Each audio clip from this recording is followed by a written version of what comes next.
Hi, how's it going? I'm Marlena. Thanks for wandering by.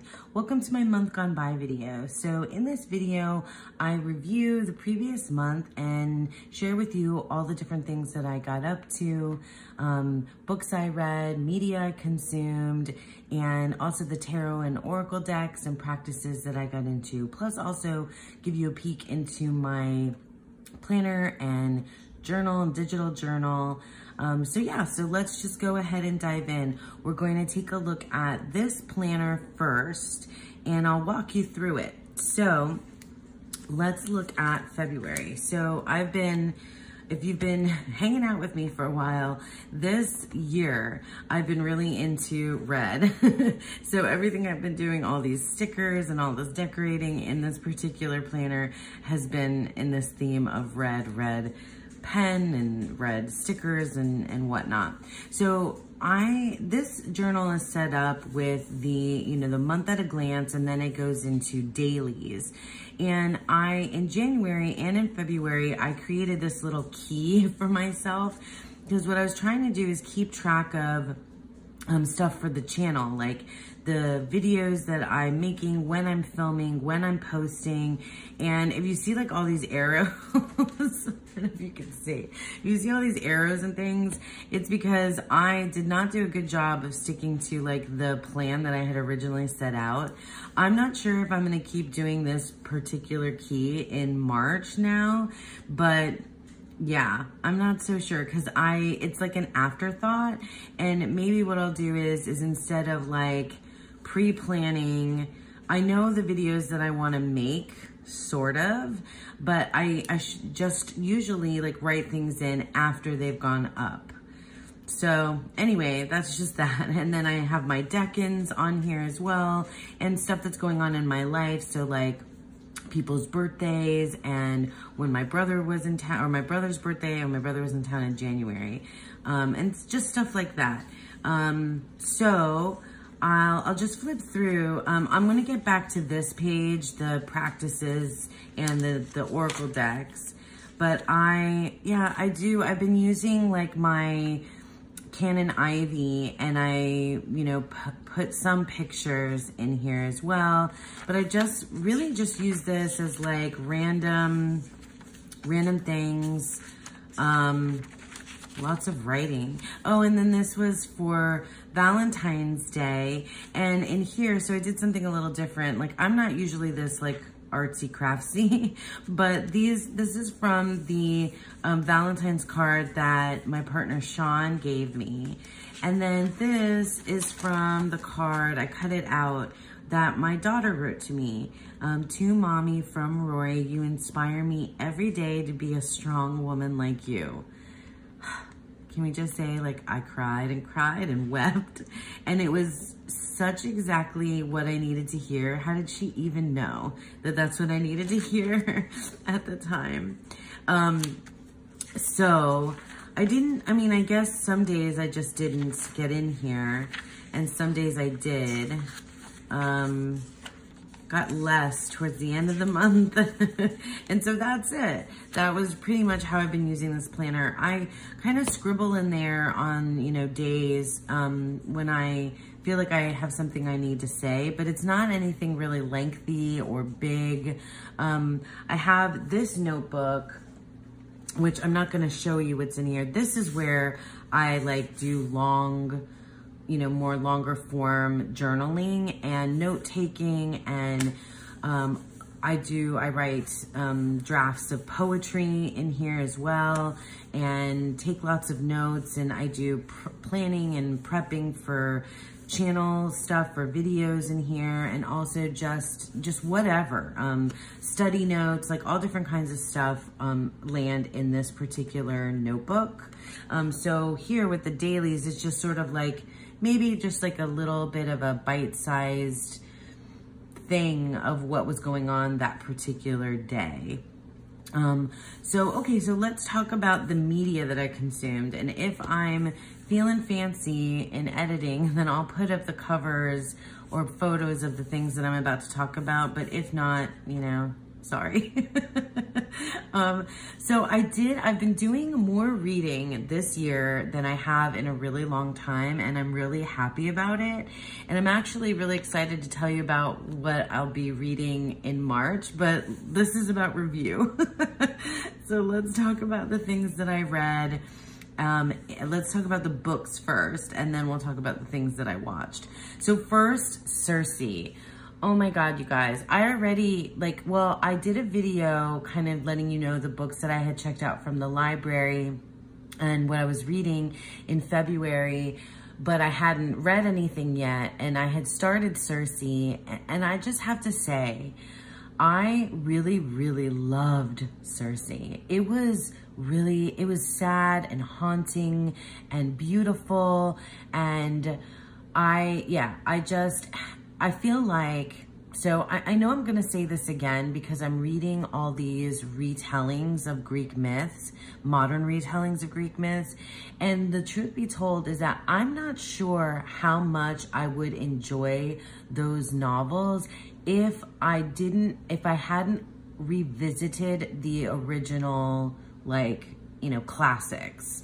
And not to say that you out there can't enjoy those books without having read the classics, but it just took it for me to the next level. So reading Circe alongside rereading the Odyssey was just amazing.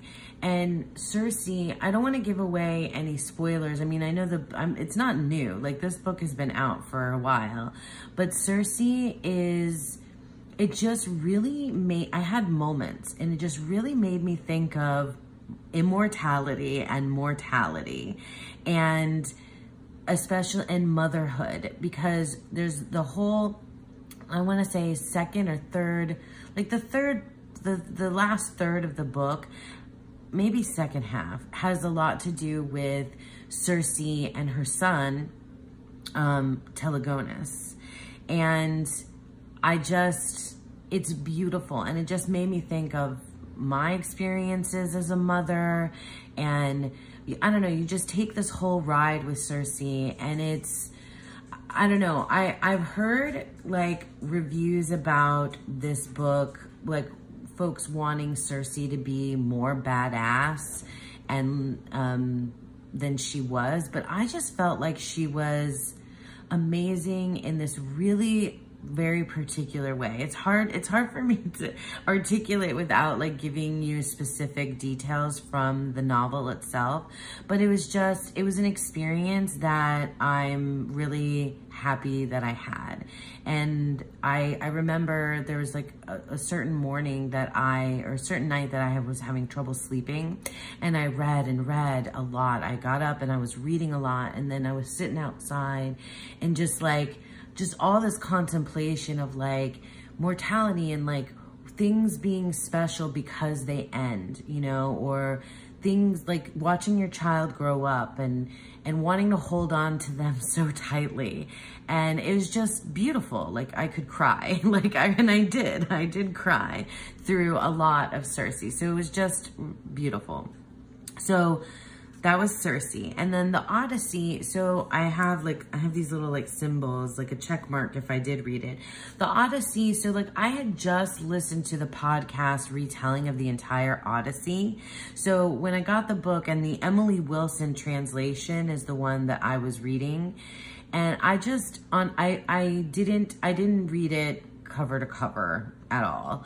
I read, I flipped through to get to specific points, the most exciting points. I wanted to get to the giants, and I wanted to get to the Cyclops, and I wanted to get to when he reached Aia. I'm not sure how to pronounce Circe's island, but when he got to Circe, and when Hermes shows up and all of that stuff.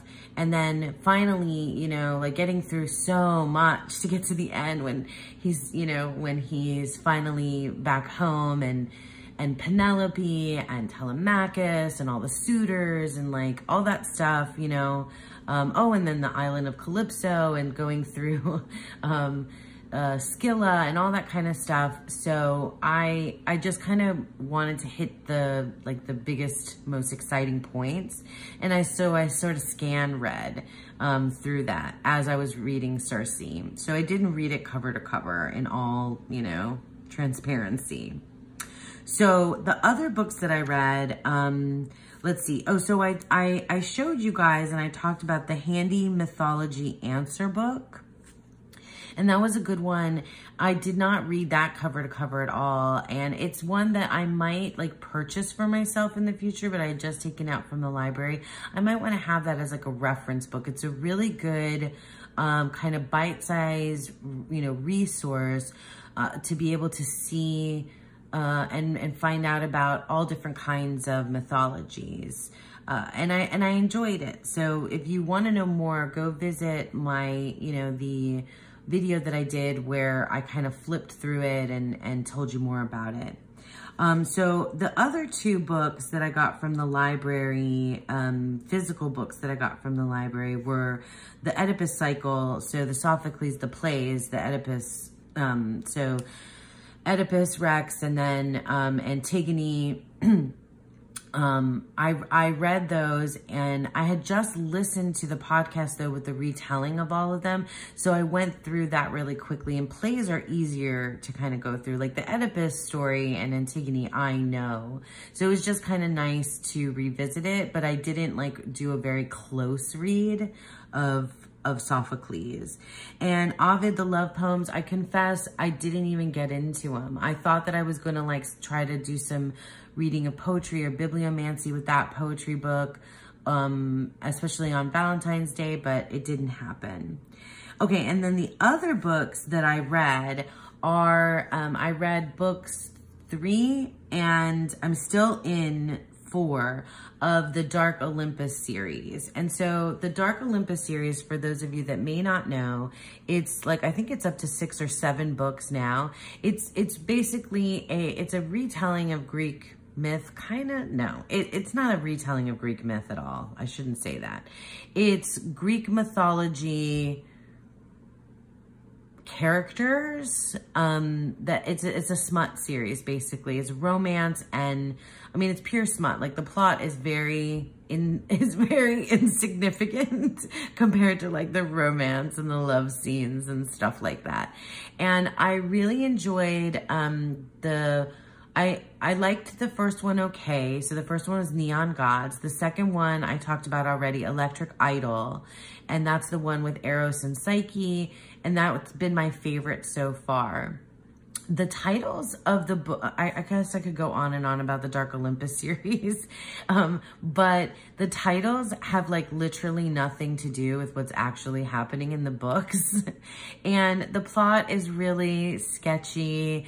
It's, I don't know, like, I don't mean to like, you know, be mean or anything about this writing, but it's really not the best. Sorry. It's really not the best, but it's still like entertaining. So I've been listening to those on audiobook rather than reading them. Or at least now I have. I did read Electric Idol in the book itself, but now book 3 was the one that I read and finished, Wicked Beauty. And that's the one that is, it's like a throuple romance story with Helen of Troy and Achilles and Patroclus. And if you heard me talk about the Song of Achilles, which is the book by Madeline Miller, I really got into that one because of Achilles and Patroclus. So that one was fun. And the plot wasn't so terrible because it was based around this like tournament or competition. So it was kind of cool. And now currently, I haven't finished it quite yet. I'll probably finish it in March, is the book 4 in the Dark Olympus series, which is called Radiant Sin. And this one features as the main characters Apollo and Cassandra. And so like these characters are like in a modern world, and it's just sort of like inspired by Greek mythology. It has really very little if anything, to do with actual Greek mythology. And it's fun for someone, though, I think, that does know Greek mythology. You get little like tidbits here and there that show that the author, what's her name, Katie Robert, actually does know Greek mythology. So she's, you know, doing something like just totally different. They're fun. I wouldn't say it's for everybody.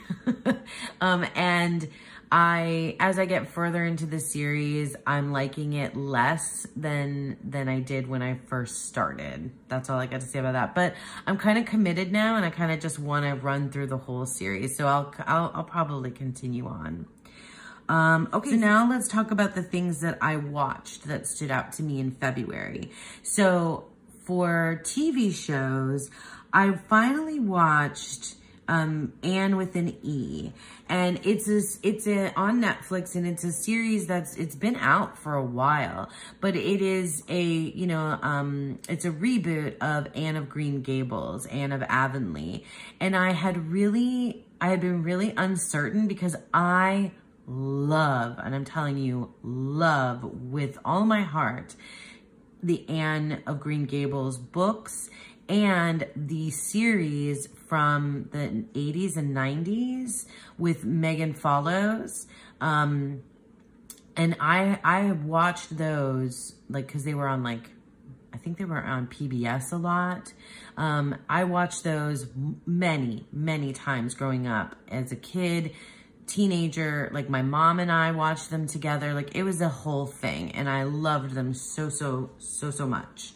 I've been trying to get my hands on the Anne of Green Gables tarot deck, which is out there, but it's hard to find. It is definitely hard to find. Anyway, so Anne with an E, like, I was dubious the whole time, or a lot of the time I was kind of dubious, because it really, like, changed things that I knew from the books and from the other series, and I wasn't sure if I would relate to or care about these characters because I had my vision in my mind of the other one, right? But it was a pleasant enough experience. There were things that were changed that I thought were really great because it was an update. Like, it was, you know, it made more sense, like, for the modern era, and they touched upon issues that were, you know, were more current, and it was cool. I enjoyed that aspect of it, and it was more diverse. But yeah, it was good. I liked it, but it's just so hard for me to fall in love with it because I was so in love with the other version that I had watched and read when I was a kid. All right, so that was Anne with an E. Oh, The Circle. Oh my God. So you guys, I have a guilty pleasure, for some reality TV competition shows. And so The Circle is one of them. I've been watching, have I watched all the seasons of The Circle? Maybe not. But it's just fun, and I like the hostess. She's oh my God, I can't think of her name, but she's a stand-up comedian that I enjoy. Because I'm also a big fan of stand-up comedy. Oh, and I didn't even write that down, but Taylor Tomlinson's new stand-up special came out in February, and that was good. I enjoyed that. Taylor Tomlinson is hilarious. So reality TV, stand-up comedy, these are things you may not know about me that I'm into. But yeah, reality TV competition shows, I like them because it's just fluff for me. It's really fluffy and it is escapism, like pure escapism for me to watch reality TV shows. It allows me to just escape into this little world, and I don't like to think about like how overly produced they are or like manipulated or that kind of thing. I just want to, kind of the way that I do with the smut books, because it's very superficial to me. I just like let that world be what it is and get entertained by it, because I do enough. I'm going on this like whole tangent now, but like I do enough like serious analytical and critical thinking in my job and when I'm reading, and I tend to be very, like I tend to theorize and analyze, and you know, I've been studying literature and film and stuff for so long. It's part of like what I do. And I'm, you know, and teaching and like, I'm always thinking like, and sometimes my brain needs a break from the real deep, you know, philosophical, cultural, whatever thinking. And I just need pure fluff. I'm calling it fluff. And so that's why I escape to like smut books that aren't maybe the best, you know, literature, and also reality competition shows. So The Circle was definitely that for me, and it was super fun and actually kind of endearing. So a lot of the folks that were on it, like you get caught up into their little, you know, lives and story. So that's one of them, The Circle. And then Love is Blind, I'm still watching. It's not over yet. So Love is Blind is, I've talked about Love is Blind before. It's something that my friend Lisa Papez, that you all know, and I like to do. Love is Blind is a show where the premise is that these single folks spend, I don't know how long, but they're trying to figure out whether or not love is truly blind. So these couples meet each other behind a wall, and for like a certain period of time, they date each other, but they don't see each other. They just talk behind a wall, and they get to know one another.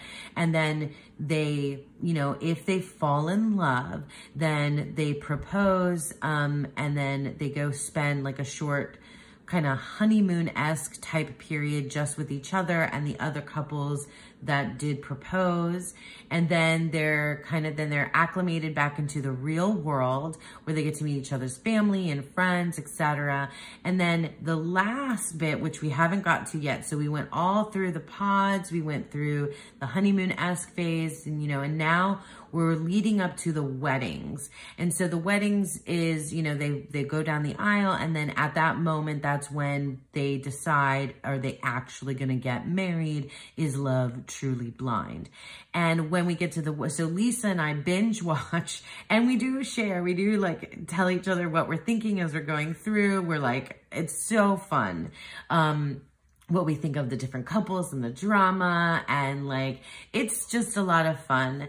And then what we do is we plan to, when it's the wedding episodes, we buddy watch. So we watch it together at the same time. And in the past, we've pulled tarot cards right before the moment, whether they say I do, and make our predictions based on our cards as to whether or not, you know, they're going to say yes or no. And it's so much fun.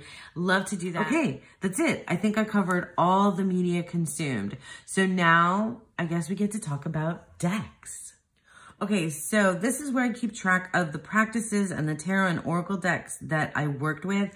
And for me, this year, I've been working with a lot less decks than I normally do, or that I did last year anyway. So let me go from the bottom up in terms of like the practices that I got into. I keep moving things. So Garden of the Goddess. So there's nothing like I can actually show you, but Garden of the Goddess is the membership that I belong to. That's Thea, Garden Goddess Tarot. And I belong to her membership called the Garden of the Goddess. And in the tier that I'm in, Thea offers, she does a lot of content in the member space. There's a Discord server, but she also does, the readings for the particular zodiac season. So she did in February, we had Aquarius and Pisces. Well, Aquarius and Pisces, but like Aquarius kind of was at the end of January and Pisces is at the end here of, of February. But in any case, I love those readings, and the last two I've been taking notes. So like I showed you guys this notebook, I've been taking notes as Thea does the reading, and you know, just writing down things that she says that are really cool and meaningful. So I take down notes and then I write my own kind of like conclusions and things and getting myself ready for the season. And then I've been revisiting those notes throughout the month as well. It's just really cool. So if you aren't aware of Thea at Garden Goddess Tarot, I can't imagine that you wouldn't be, but go check her out because those readings are really, really, really, really good.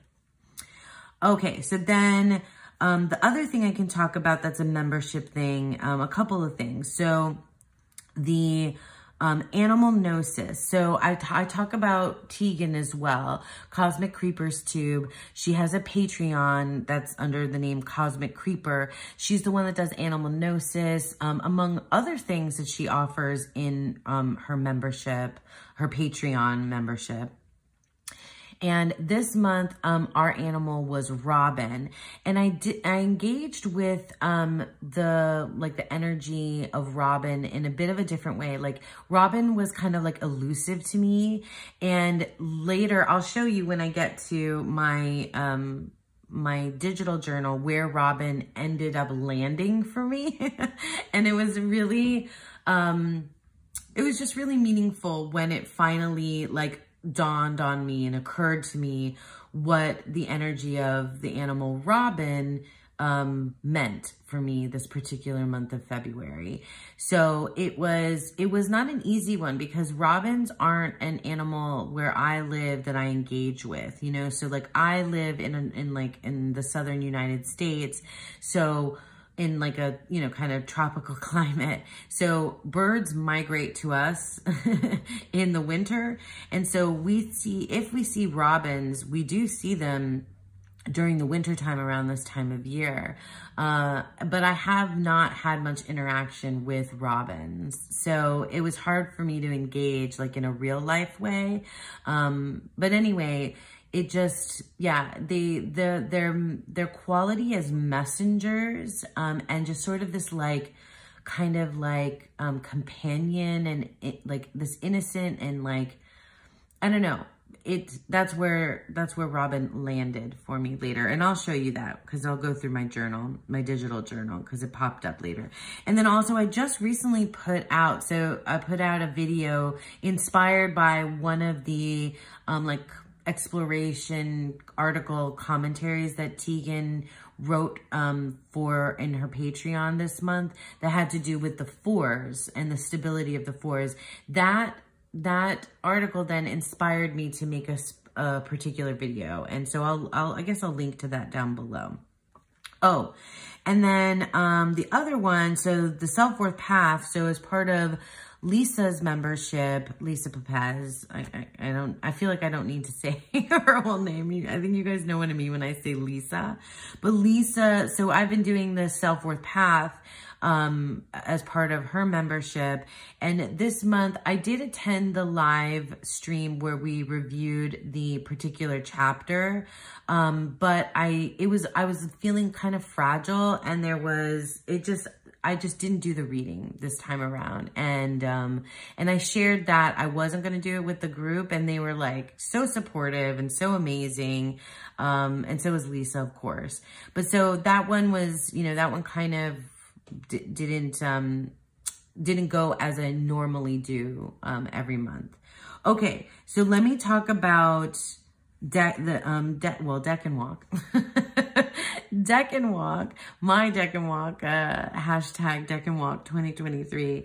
And I'll show you the decks that I use for my Aquarius readings. Because normally at the end of March, I'll show you what I did for Pisces season. But the Aquarius decks is what I'll show you. And then for the Fellowship of the Weavers, that's Dawn Michelle's membership. I'll show you the decks and I'll show you my digital journal with that. And then the card of the day. So my daily draws that I've been doing since the start of the year, I've been working with Greek mythology and decks that are related to Greek mythology. So I'll show you that deck as well. Okay, and then yeah, I have everybody listed here. So let's get into the decks. I'm talking too much. You're ready to look at decks, right? Yes, let's do it.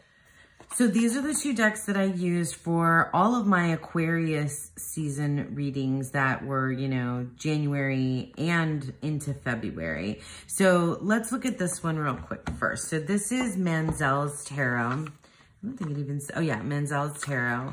And this is an indie deck, which I've mentioned this before, so I'll leave the link down below, but I don't know how easy this is to get. Like, there was a whole thing that happened when I ordered this deck that I didn't think it was gonna come.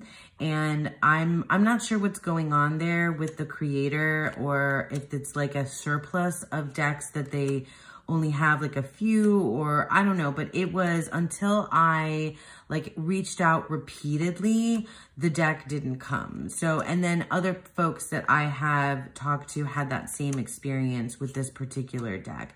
It's stunning though. So this is the same artist that you can see their work on the cover of the Library of Esoterica, the astrology volume. That's this particular artist, Manzel Bowman, who's like amazing. And this is beautiful. And it's this is, for me, is very tied to the Broken Earth trilogy, because it's this Afro-futurist kind of, well, that's an Afro-futurist series. And this is a, you know, this is very reminiscent of that. And it's stunningly gorgeous, and it works really well with this other deck, Through the Eyes of the Soul. That's the Cheryl Yambach Rose. I brought this out before. I know I've showed this already a couple of times. This creator is so interesting, and this deck is so interesting. It kind of like crosses a bunch of different cultures and time periods. It's got like an alien kind of feel to it. It's got like Arthurian legend. It's got like some Native American stuff going on. It's definitely got some Christian imagery as well. And I got introduced to her with the Mary Magdalene Oracle, the Mystique of Magdalene. But it's, I don't know, and I don't usually like these kind of vague, nebulous, you know, key phrases. A new door is opening, step over the threshold. Well, that's a little bit more straightforward. Take action, visualize healing. See, like, I don't know how I feel about this kind of thing. You are cherished and protected. So, I mean, they're pretty straightforward. Some of them are a little, yeah, like this is a card that I got. Climb the spiral ladder one step at a time. So I haven't even really gone into the guidebook, but yeah, there's like Egyptian stuff going on here too. There's mermaids. It's kind of all over. And I kind of like that it's all over. It's like some of the children's faces here too are a little bit much. Like, this is total alien vibes, right? Embrace enlightenment. So it's, yeah, it's, I don't know, it's weird in just like the right kind of way, like new agey, but not, I don't know, not new agey in the way some other decks are, like too, the only word I can think of is too crystally. You know what I'm saying? Like too sparkly and crystally, like the Danielle Noel and Rebecca Campbell decks. They're usually not my thing. This is a little bit like darker and deeper, but still like spacey and weird and new agey. I don't know. I just enjoyed it, especially for Aquarius, because Aquarius feels very cosmic to me. So let me just show you these two guys together. And yeah, I mean, they're a really good pair. All of my Aquarius season readings were really good. And they're not easy deck-ins, right? Because it's the 5, 6, and 7 of Swords. So look at that. That's really beautiful. Yeah, these two decks worked. Look at how like they met. Like they just want to aesthetically, oh my goodness, and energetically have a moment. I really think that this is a pair I'll use again. Knight of Swords, be courageous, truth conquers all. That's so cool because this guy's looking this way and this guy's looking this way, and he has, that's a really good Knight of Swords. Explore other realms, Three of Swords. The coloring is even like working together here. So yeah, so these were the two decks that I used for Aquarius season, the Through the Eyes of the Soul and the Manzel's Tarot. All right, so these are the three decks, main decks that I used for my daily draw card a day practice. And I'll show you my digital journal here in a minute, but I'll get to, this is, I'll get to all of them. This is the Hellenic Oracle, which is a deck created by Thea at Garden Goddess Tarot, and I've shown this many times already. This is the Circe Tarot, which is, there's the box, and I'm gonna get into talking about Circe. And then this is the Mary Magdalene Oracle, which I know I've shown this deck before, and so I'll just show it real briefly. Because I didn't use this one as much as I used the others. So just on occasion, I would grab a card from this deck, pull a card from this deck to, I don't know, has a focal point when I started the reading, or as like a kind of ending point to finish the reading. And I really enjoy it. It sort of draws me back into like my body. And that's what Mary Magdalene does for me anyway. So yeah, this was good, the Mary Magdalene Oracle. And then the Hellenic Oracle, here, let me just put Circe aside for just a second. The Hellenic Oracle is like, I know I'm gonna be using this deck like a ton for the rest of this year, I think. At least so far, I can't seem to put it down. It's like one of my favorites, and it's, you know, I'm obsessed right now with everything to do with Greek mythology, and so this is just leaking into, sorry, I don't know why, but I always have stuff upside down even though I don't read reversals. So, I mean, you know it, you've seen it. I mean, if you don't have it and you have any inclination to get into Greek mythology, like, you gotta snap this up. And I really, really, really need to get the expansion pack too, because I wanna have the heroes. I need to have the heroes in here. Anyway, this is like an all-purpose Oracle deck for me. So it works with Circe, it worked with the other Greek myth deck. I'm using it in the fellowship practice. I just use it all the time. And I never thought that I would love using a deck that doesn't have keywords on it so much, but like these are energies and like stories and guardians and just like, there's so much, it's conceptual, and it's, yeah, like, oh my gosh, so good. I even used this deck, as in in a Celtic Cross. Not all of it was Celtic Cross, but some of it was, and it was, I didn't know that it would work so well, and it just has, like, it's just, you know, one of my favorites. Definitely one of my favorite decks now. Okay. And then finally, the Circe Tarot. So I have so much to say about this deck, and I've shown it to you guys. I edged it in the color to match the back. I love this new cardstock from Lo Scarabeo. It's really slippy, but it's a joy to shuffle. So I've said this before, that for me, there's not enough Circe in the Circe Tarot. And oh my God, that's Achilles. I love some of these cards so much because I have formed such an attachment to specific Greek myths and Greek, you know, and the characters and some of the deities and such. Like Achilles, I'm very attached to Achilles and Patroclus. But some of these cards are, you know, some of them are the figure from mythology. And it says it outright in the little white book. Some of them are not. So some of them are more like general. But and some of them don't make sense. Like, I think the Seven of Swords is, if I get to it, like this makes sense. That's Selene, it's the moon. Some of them just don't make sense. The Seven of Swords is, what can I think, is Hestia. And there's an explanation in the Little White Book, but it's just not, it just doesn't necessarily work for me.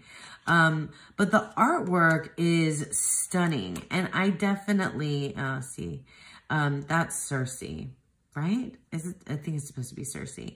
But like this deck, even if you're not into Circe or Greek mythology at all, this is a deck it's Rider-Waite-Smith enough. It's essentially a clone that you could just read right out of the box without knowing who they are at all. Just using the artwork, using, you know, your intuition. I love this card a lot.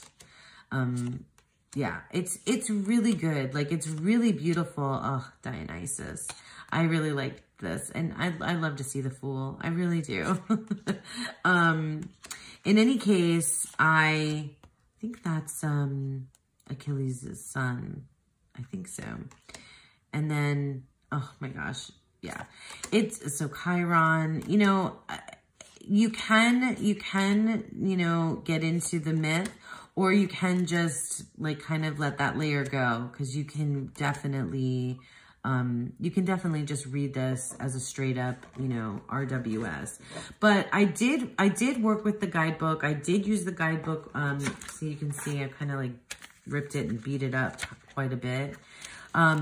I did, but like the guidebook, I'm not sure. I feel like there was like some copy editing missing in here, because it doesn't, I don't know, or if it was translated from another language and it just kind of didn't work.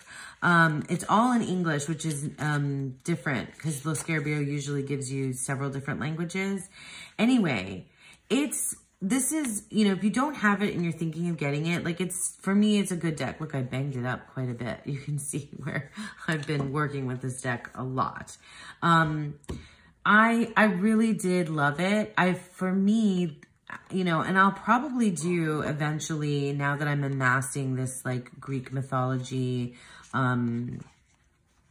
collection, you know, that I will tell you kind of where these different decks sit for me as a Greek mythology deck. But this one is sort of like, it could be an everyday carry, kind of, even though it's Greek mythology, because it's such a Waite-Smith clone that it's an easy reader right outside of the box. And if this is like artwork that you are drawn to, I think you can totally do it, you know.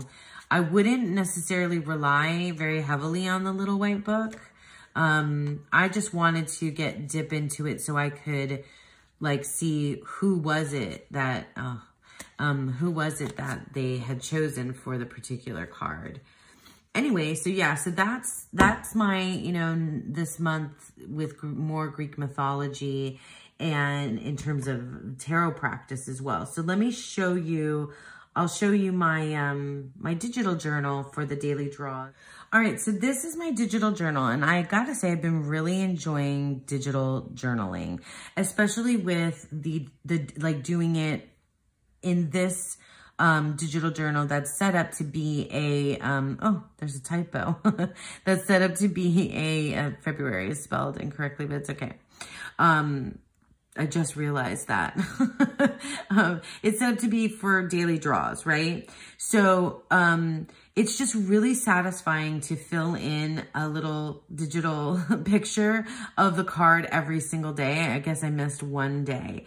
So for February, I used the Circe Tarot, right? Oh, and there's one day in February, one day that I have here on the 25th that I had Dawn Michelle pulled me a card from her Asterian deck. That's her quote unquote boyfriend deck.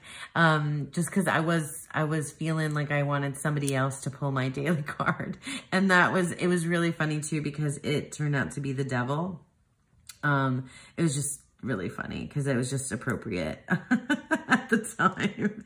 In any case, so this is the digital journal. This is GoodNotes. This is a template that Dawn Michelle made like ages ago when we did our Thought the Day study, and I kept it, and I just repurposed, you know, I just had the template. Blah, I cannot talk. Oh my gosh.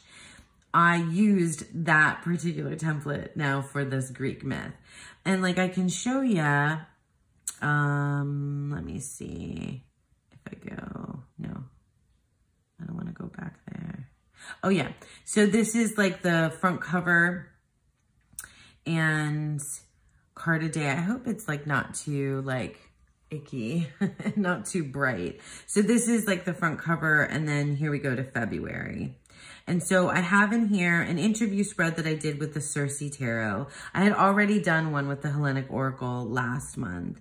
And then this is my year ahead reading for February. We had, Dawn did this reading for me at the beginning or at the end of 2023. So my cards were the Tower and Shine. And so I have my little key phrase that I made up of like poetic key phrase, shine in the aftermath.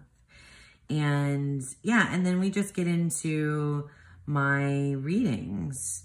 So I did, like you can see, here's where you can see all of them together. So the Circe Tarot, the Mary Magdalene Oracle, and the Hellenic Oracle. And I was doing, like, I was typing on occasion the write-up from the Little White Book. See here, like I had Icarus for the Tower, and so on. I'm just gonna kind of go through, but I'll see how, like, I had lots of fun, you know, with the Hellenic Oracle. I mean, lots of fun, lots of deep readings, lots of really good stuff. I say it's fun. Oh yeah, I popped in my Aquarius 2 reading. This is from the Decans, the Decan Walk, and that was my Aquarius 2 reading. I put that in here too. And I got the Decan cards a lot during the month, which I thought was really cool. Yeah, so here's my Aquarius 3 reading. I popped that in there just randomly. Put that in there. See how well those cards work together that I already showed you. And so, yeah, so Mary Magdalene. So back to the, you know, the daily draws. And sometimes I didn't write my reflections at all. Sometimes I did. Oh, I did break out this is the Odyssean Tarot. I did break that out and use it on this day. But you can see, yeah, like I was basically using the same sort of, I was using the same decks, but definitely not the same, not the same configuration of cards when I would draw them. And, oh yeah, there it is. See, so the 7 of Swords. So like that's supposed to be Hestia. And I just don't understand it. And this was the write-up from the Little White Book. It just didn't, a cold-blooded deity. I mean, like a lot of the deities are more, you know, gruesome and cold-blooded and like intense than people necessarily think. It's not all like love and light. But oh yeah, and it was our current Decan card. So that's how I kind of took it. And then I know I've gotten Echidna a few times from the Hellenic Oracle. And then, oh, Hermes. I love Hermes. I love him so much. The Magician is like, yeah, this was a good reading. Because the Magician is Mercury, right? Hermes. And I'm a Gemini, so my sign is ruled by Mercury. So I feel an extra special connection to Hermes and the Magician. Look at this reading. Look at these cards. There's Achilles. This was a good one too. And Circe herself, Tyche. So, I mean, when I was working with this, I was definitely working with the tarot, right? But because I have the mythology as a layer now, I was working with that energy too. And it was just, it's just been a really, what's the word? As I continue on with this, it's just been like a really like it's expanding my like tarot horizons, I guess, and just allowing things to stretch out for me a little bit fuller. And it's also allowing me to, like, at the same time that it's letting me stretch out, it's also allowing me to like pull in and pinpoint particular things as well. So that's my kind of general overview. And then here's the, so we're almost at the end. So Knight of Swords. I just think, like, I just can't get over how the layout of the cards is together. I mean, let alone like the readings themselves, but yeah. Oh, I had to pull, this is a card that I pulled for my partner when he had something going on. Oh, there's Dionysus. Yeah, I'm happy to see him. I'm always happy to see him. And especially happy to see Dionysus. I'm like I'm really interested in learning more about Dionysus. That's coming. That'll be coming. Because I'm not sure also, I had planned to only work learning Greek mythology for this like first few months. But I think it's going to last longer than that. I think some of the other studies that I had planned might get put off. We'll see. We'll see how things go as we go through the next month. Let's see. I pulled that death card a lot. Oh, and then here's the day I asked Dawn to pull the card for me. So this is a card from, oh, what is it called? It's the tarot. It's actually Tarot in Light, I think. I'll leave a link to that deck as well down below since I showed it off. One card from it. See, I got Echidna again. And the Six of Swords again. And the Death card again. And then finished up with the Eight of Swords, which is my birth decan card. And this is Andromeda, which makes me think of Clash of the Titans, which is not true to the real myth, but anyway. So yeah, I mean, that is my February card a day with the Circe Tarot, the Mary Magdalene Oracle, and the Hellenic Oracle, which I really enjoy. I've been really enjoying this format. I don't know if I'm going to be able to keep this up all year long, but so far it's been really, really good for me. All right, so the last practice that I usually talk about in these month gone by videos is part of the practice that I do with Dawn Michelle's membership.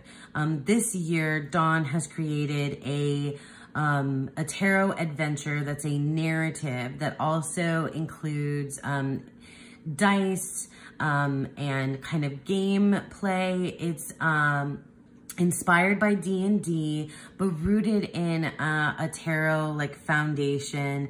And it's a year-long journey and adventure. You don't have to know squat about D&D, because I don't, in order to participate in it. And you can follow along with the storyline, or you can just use the spreads that she gives you without even taking that into account. You could just kind of, you know, do your own thing. So it's guided, but it's a real versatile practice that it opens up avenues, and you can just go whichever direction you kind of want to go. I personally really enjoy the story, and I'm like really kind of tied to the story that she's created. I haven't kind of written my own on top of it, as many of the Weavers, that's the name for the members, the Fellowship of the Weavers. A lot of our members do that, and I think it's so cool, but I really just kind of like go with the story that Dawn Michelle has laid down, and I'm really focused. I focus on for me, it's part of like my spiritual path and growth, which Dawn Michelle's practice over the last couple years has been for me. So I've been like kind of ever evolving with this practice, and it's, you know, like 3 times a week we do readings, or you can do it all in one sitting if you want to, but it's laid out really to be Monday, Wednesdays, and Fridays. And that the way that it ends up with each week being a specific theme, it works for me in terms of my personal self-growth, my spiritual development, and so it's really like kind of taking my mundane life stuff and like helping me kind of go next level. That's what the fellowship has been for me. And so this adventure is kind of like my own, I see it as like my own personal quest, adventure for like spiritual development. So having said all that, I'm not sure if I've ever really explained that before when I talk about, why I do this practice.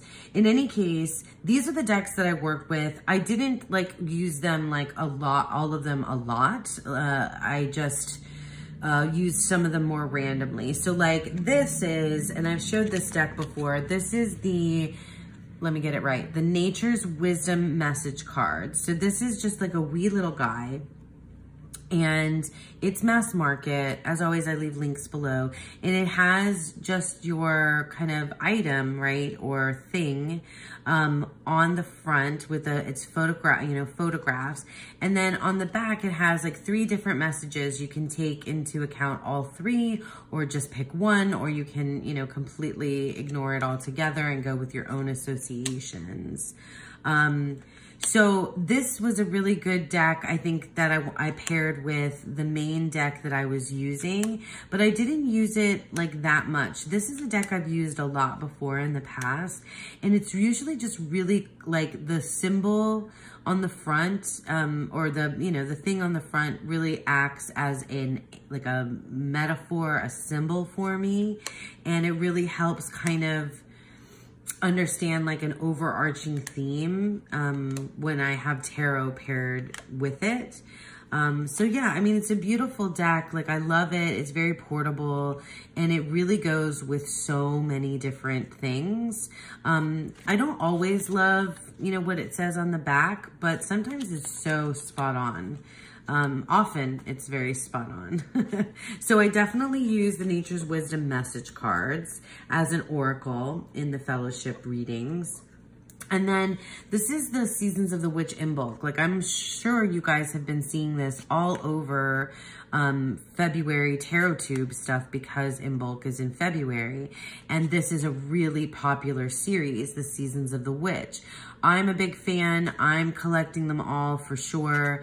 I used this on its own, and then I used it maybe a couple times with the fellowship readings. I didn't get to spend enough time with this deck, and I know that I will revisit it for sure. I love this series. I love the keywords. I love the artwork. I love the messaging here. I think it's beautiful, and it always seems really tied to what I have going on in my day-to-day life. It makes me think of like my family, and like it is 100% tied to the season that it is for me. Like, I know you can use these decks outside of the season, but like it just really fits the time of year, even though I don't live somewhere where it's snowy or blue like this. But I love the food. I love the smells and scents and like sensory kind of thing that goes on with these decks. It's just really cool. It's like the witchiest kind of deck that I get into. These are the witchiest ones, I think. Yeah. I think I might have a couple others that are like quote unquote kind of witchy. But yeah, this was a good fit for some of the readings that I did with the fellowship. And also, I'm a big fan of the spreads that they give in the guidebook of all of these decks in the Seasons of the Witch series. So I like them. They're really cool. So I did that. And then finally, well, I'll go through this one in a second. But finally, I had to pull out the, this is the, oh my God, why can't I think of the name of this deck? What's wrong with me? It's the Animal, oh, for God's sake.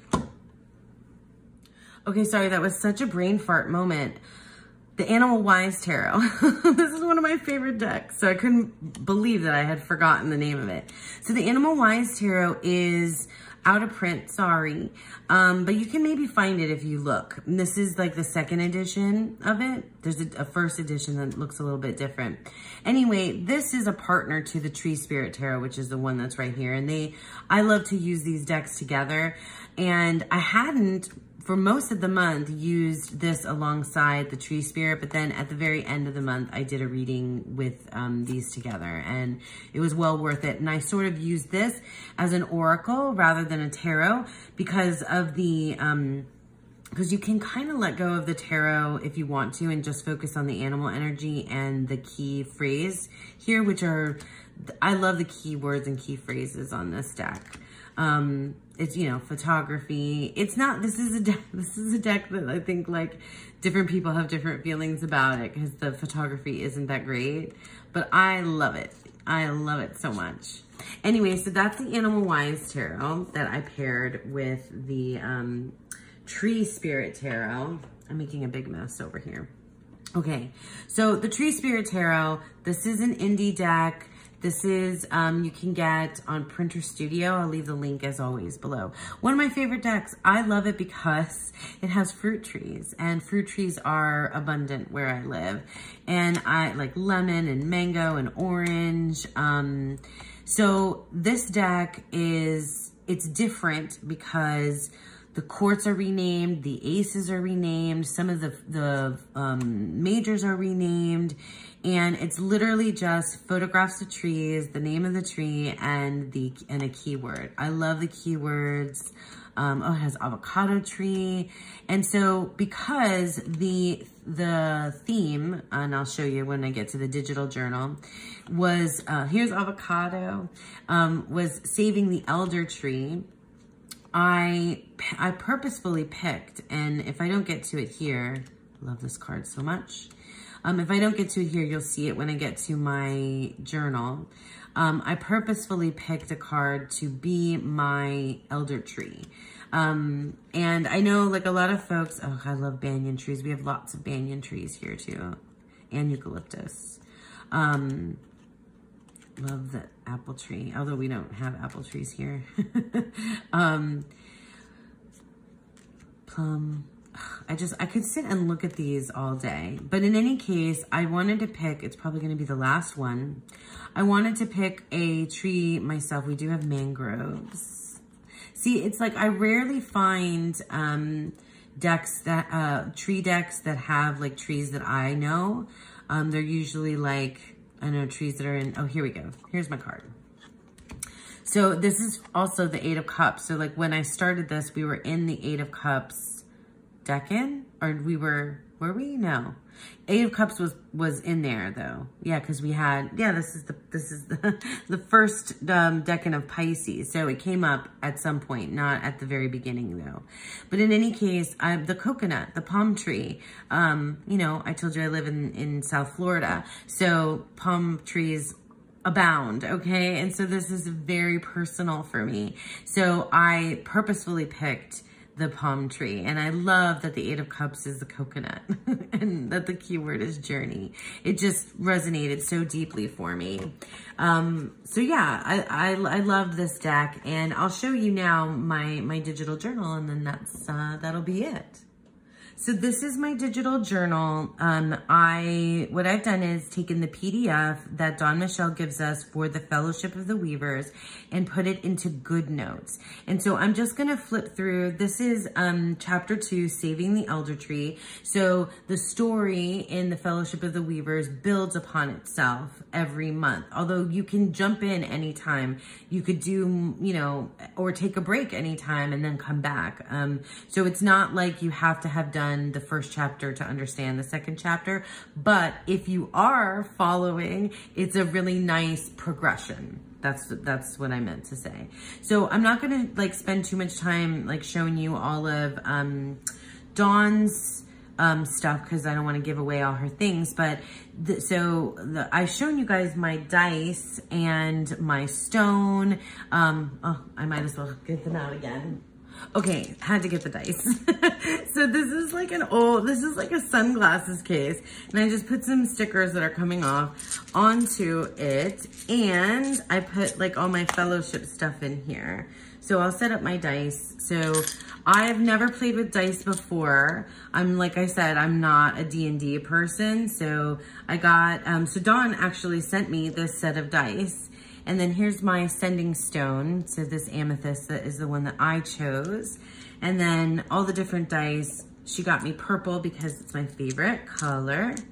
And yeah, so there's all the pretty dice. And then, oh, I grabbed a coin because we also, Dawn has a, for the members, every now and then we're gonna do side quests. And so we had a live side quest that we did together, and it involved a coin. So I have that here as well. So this is all my like accoutrement for the fellowship, which you don't have to have, but it's just like fun, you know, like I already had this crystal. Anyway, so that's my inventory list and the decks that I was working with. Oh, the Hellenic Oracle, I know, you'll see it in here. It's my loot deck. So at the end of every week we have a loot card, and so we're collecting our loot along the way, and there's gonna be something at the very end of the year that we do with that. So that's really cool. So I'm just gonna go to my particular pages. So my elder tree, like I had shown you, I picked was the palm tree. And then this is one of the readings that I did with the Nature's Wisdom message cards. And then, so loot card, I'll just go into here. I won't show everything, but like you can see my loot card came from the Hellenic Oracle. Oh, thunder and lightning, Astrepe and Bronte. So good. So yeah, you can see like where Dawn like put in the dice. And so here was my chosen card, and then a card that I pulled. And my writing here on the side. So I like added these pages. So I created these pages. Here's a card from the Seasons of the Witch in bulk, and then I wrote all kinds of stuff around it and like added my own, you know, again, a loot card. So I got Nemesis, and that's actually a painting of Circe, but still, it's such a good card. So good. And yeah, I don't want to give away too much. Okay, so here's where Robin came in. I wanted to get to this part. So like I told you that the animal gnosis from Tegan's animal gnosis was Robin, and all month long I was like, where's Robin? Why isn't Robin showing up for me? And then I connected, like, because I was working with this like tree energy with this palm trees, you know, that's like, it's just such a part of my landscape and background. And Robin is not. Robin comes in, it's kind of like elusive, right? It would be for me in my area. And that meant something to me like symbolically as well. Anyway, I looked up, this is not my photo, but I looked up robins and palm trees and found this really cute picture.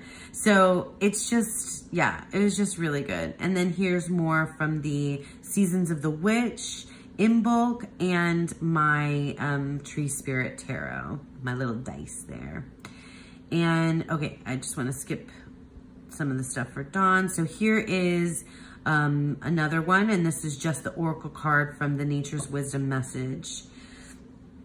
Let me get, oh, loot card. Yeah. Mortality. Mortality. Big theme for me this month. My own mortality and like, you know, what's precious because of that. So good. Yeah, came through in so many ways. And then so here's another reading with the Tree Spirit Tarot. And I did pull some dice. Oh my gosh, my hands. And then finally, oh, I see. Yeah, a blessing.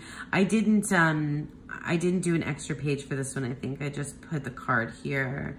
And then, yeah, this is the last one. And that's where I pulled in the Animal Wise Tarot to go alongside, right? Yeah, and then that's next month.